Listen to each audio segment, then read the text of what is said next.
Hello and welcome back to the Ford Puma Gen-E. This is an all-electric SUV new for 2025, powered by a 43 kWh battery producing around 168 brake horsepower, 0 to 62 in about 8 seconds and 99 mph top speeds. Charging, you're going to look about 10 to 80% in 23 minutes with a 100 kWh charger, and you're going to look about 233 miles of claimed range. Now the car is available in 6 colours. This one is finished in solar red, and you can tell it's the Gen-E because it's got the LED headlights up front and a smooth front base. As you step inside the Puma Gen-E, you're greeted with a fresher interior and some nicer touches than the earlier petrol models.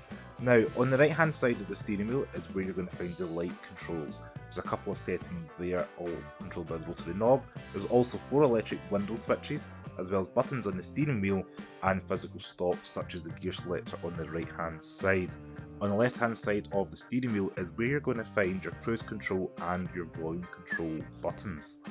Now we pull this lever here and we get the glove box. It is softly damped, not lined with fuzzy stuff. It's an alright size considering the size of the car, and of course the touchscreen. Now this car uses a 12-inch touchscreen, and what I quite like is the fact it's got 3-stage heated seats, which is a nice touch, as well as a heated steering wheel and a heated windscreen. Of course it has things like Apple CarPlay, Android Auto, and this Ford Sync system is pretty fast and responsive. As you can see, touch the home button there, takes you where you need to be quite quickly. Now I mentioned a change of some materials in the Puma, and this bit here in front of the passenger is nice and soft touch. Now as we move into the top of the dash, it does feel quite good, and you can see that B&O soundbar up top, which does sound quite good, but for copyright reasons I'm not putting anything up. So in front of the driver, we do have a configurable screen here that you're able to cycle through things like your trip computer, compass, sat nav, lane departure, whatever it may be. So it's quite nice, you've got that customization in front of the driver there. Now this Puma Gen-E does have a few useful features such as a wireless charging pad. We've got cup holders in the centre here, ideal for drinks. As you can see, it's got little clappy bits, you can get cans of juice and that in there. And a few useful storage solutions such as underneath the armrest here with this little tray that allows you to put more items underneath, as well as underneath the centre cubby hole here, which is ideal for maybe putting something like a small handbag as seen here. We also have some storage in the door cards, which is a nice neat touch as well. So Ford have really maximised the front interior. As we move around the back, we do have seating for free with a relatively flat floor.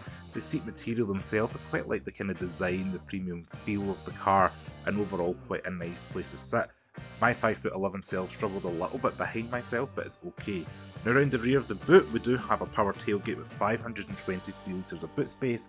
This comprises of a movable floor as well as folding seats, and as I mentioned, the power tailgate just to make life nice and easy for us. Now, at a touch of the button, you're able to close the tailgate, and you can see the Ford Puma badges in white and a quite a smooth, sleek rear exterior. Now, under the front, I was surprised. We do have a front boot or a frunk that has got a suitable enough area for charging cables, which is nice to see, as well as this Ford Puma Easter egg of a little cat Puma, which is quite cool.